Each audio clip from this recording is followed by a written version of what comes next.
Benvenuto! Welcome to my channel.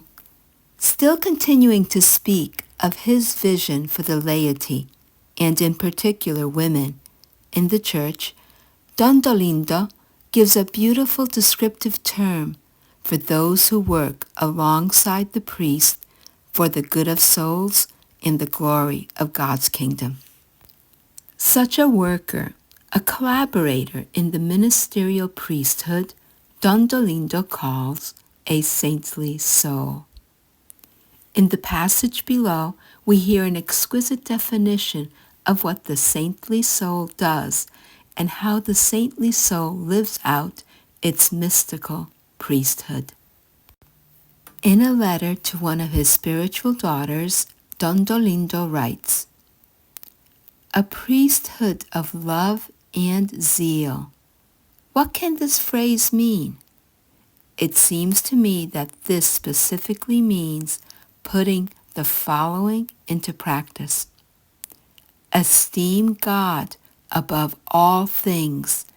Glorify Him in all things. Live in Him and for Him alone." That which a priest fulfills by his special ministry, a saintly soul fulfills by love. A priest blesses, and the saintly soul distributes, like a blessing, the sweet perfume of our Lord's goodness.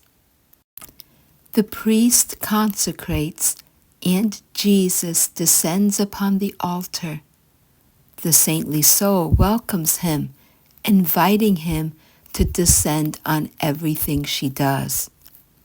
Every activity, every endeavor is oriented towards Jesus, and all is done for His greater glory and honor.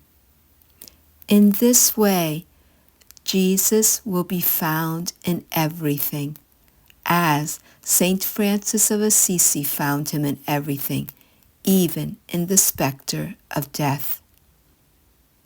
The priest prays in the name of the Church. The saintly soul prays in the name of others.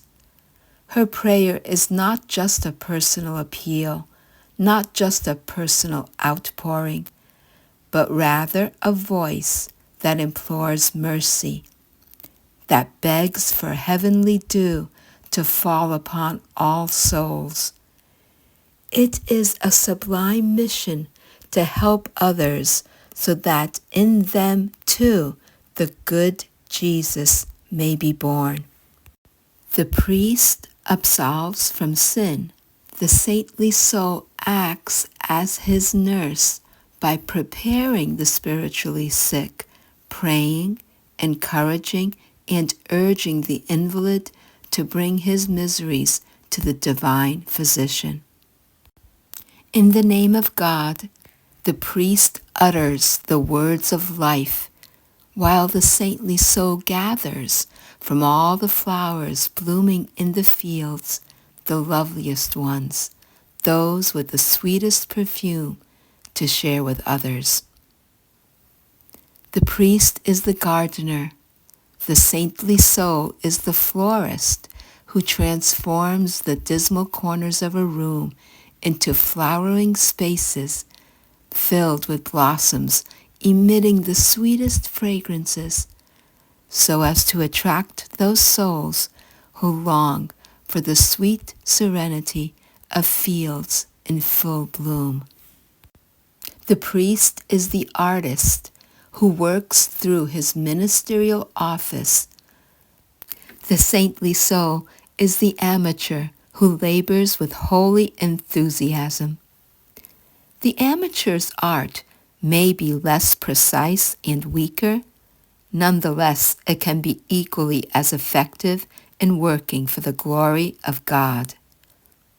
Whereas the priest is consecrated to God by the sacramental seal, the saintly soul is consecrated to Him by love. The saintly soul incorporates the priceless role of seeking God and considering itself His property in every way.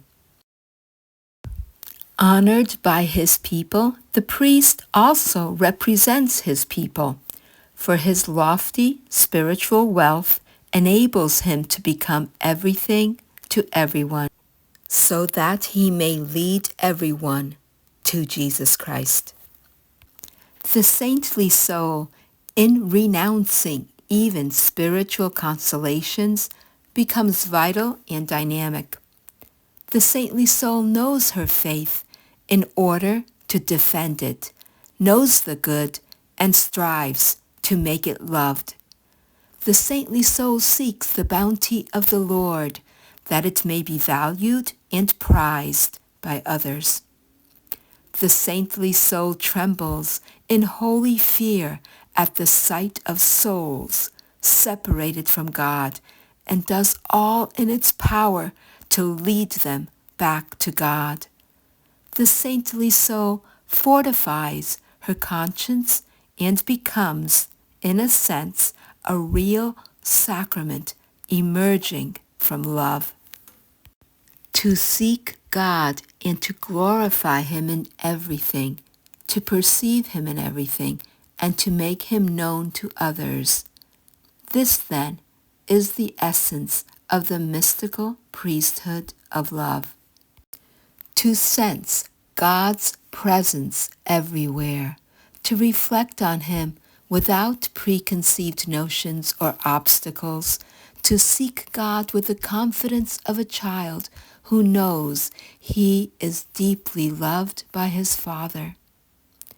To seek God, to allow his beauty, his goodness, his greatness, and his love to shine forth, to do so with neither great effort, nor worry, nor guile, in the way a young daughter prepares a place for her mother to sit and rest, bringing a glass of fresh water for her to drink, and a little gift to surprise her with and make her smile.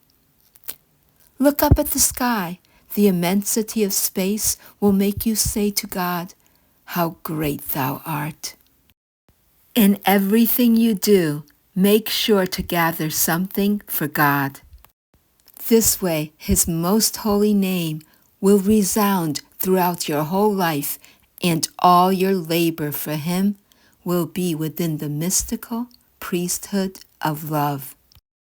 We should place ourselves in God's sight and remain there in all simplicity. If you take a flower out of a meadow to make it yours, you have deprived it of life. If you try to examine it too closely and pluck the petals off, you will tear it apart. This is how divine things are. If you force your way to try to reach God, as if it were within your own power to do so, you have already stymied yourself. Your poor human strivings and your arrogant efforts are in vain. If, however, you abandon yourself to God, then you give him ample freedom to vanquish you, so that he can then elevate you.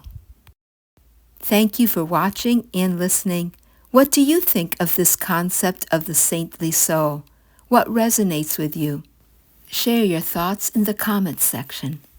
Arrivederci till next time. Gesù pensaci tu. Jesus, take care of everything.